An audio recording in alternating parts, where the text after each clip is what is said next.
Hello everyone, so welcome back to my YouTube channel.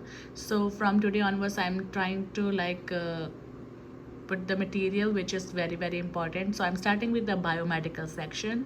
So in biomedical section in dental anatomy, which you should like know on the tips to prepare for ADAT exam, and the book you can follow is the First Aid Part 1. It's a really very good book. The 4 chapters are mentioned, so everything in that 4 is very important. So basically starting with, I want you to first start with the tooth morphology in the both the primary and permanent teeth. You must know, okay, what are the pulp chambers and what the tooth morphology and the crown elevations, then ridge patterns, and then we have the CEJ curvature, like where it is more, where it is less.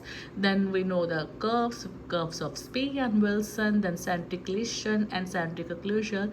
These things are also important in the prosthodontics, and some things you will see in also in anatomy.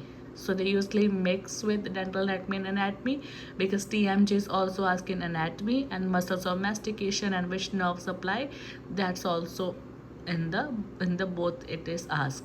And then the functional dynamics is the, we must do the leeway space, masticatory muscles, TMJ, like in which compartment there is rotation and in which it is translational movement occurring.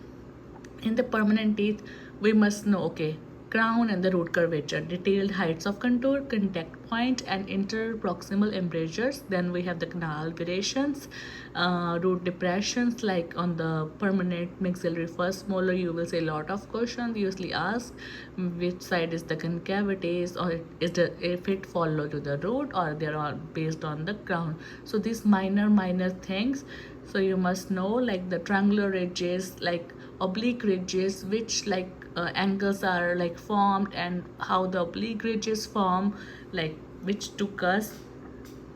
And then we have the pulp cavity dynamics. So pulp cavity, we have geometry, like how the pulp look, and what are the changes in the pulp and the dentin, and which are the developmental changes you will see, within the enamel, or in the dentin. You must know that, just like the zones in the pulp and zones in the dentin, which are capable of remyelinization and which are not.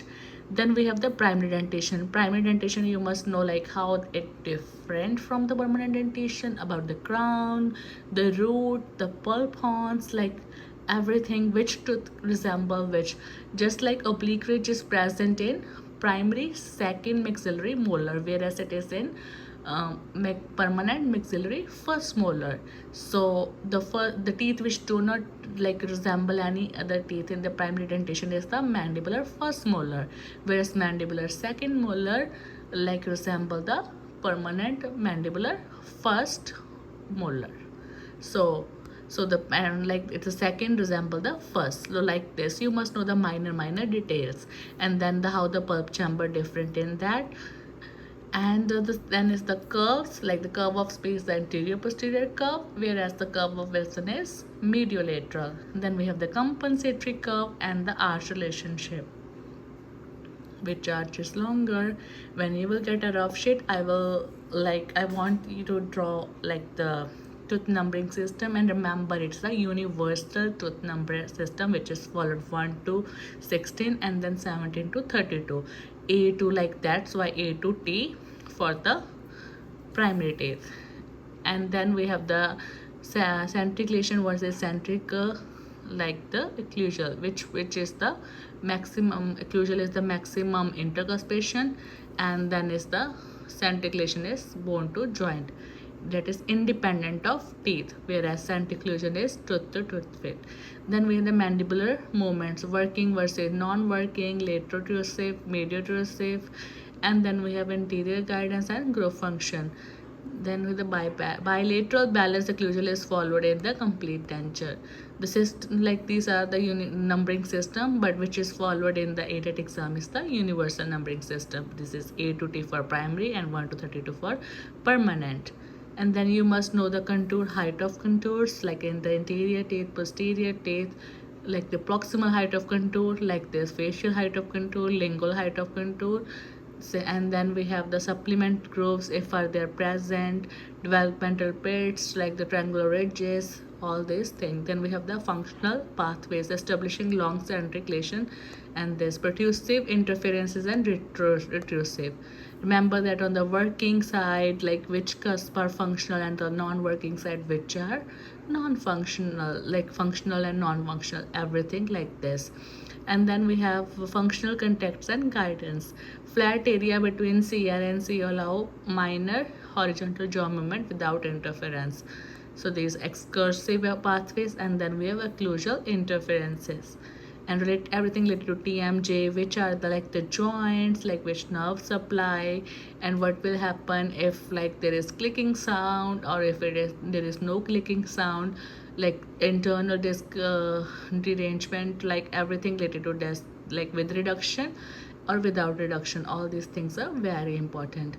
And then we have eruption dynamics. You must know the eruption sequence. If you know the eruption sequence, the question can like also be like in the endodontics or related to pediatric dentistry. Like if they will give the question, you will know, okay, roots usually form 2 to 3 after the eruption of the teeth. So everything related to that will be easy to answer. So this dental anatomy is related to, also related to endodontics, orthodontics, and pediatric. Then we have and prosthodontics. And then we have related to TMJ and masticatory muscles. So article disc and condyle, like which compartment, what happened, like opening, like how much is the mouth opening. Then muscle of mastication, which work ipsilateral, which one is contralateral, if this will happen, like if the one side pterygoid is working, and if two are working, what will happen, and the which nerve supply the muscles of mastication.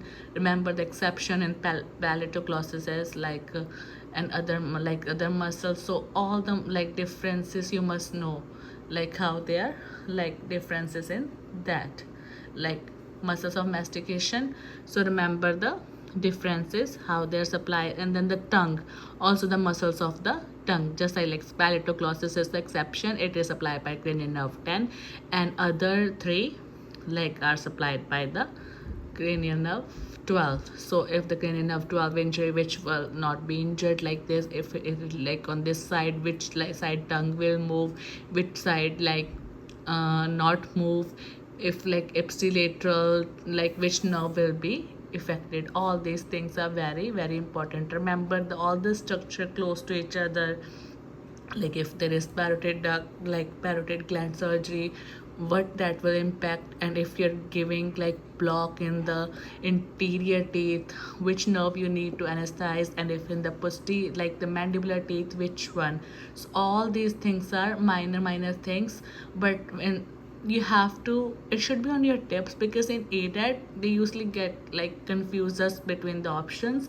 So proper thing, proper like mentioning, if you need to have a proper knowledge, so it will be easy to like apply that knowledge when you're answering the question. So and moreover, I will say you can start with the first aid book and make your own notes, like the minor thing, draw the pictures of the teeth, especially in the cusp. Also you must know in the maxillary teeth which cusp is the largest, so you can draw the like the picture, and you say like and save the, in your mind, visualize when you are like doing the real exam. I hope it will help you to prepare for your real ADAT exam, and I will post all other videos. Hope you like my videos, and please subscribe my channel so I can post more. It give me motivation. Thank you.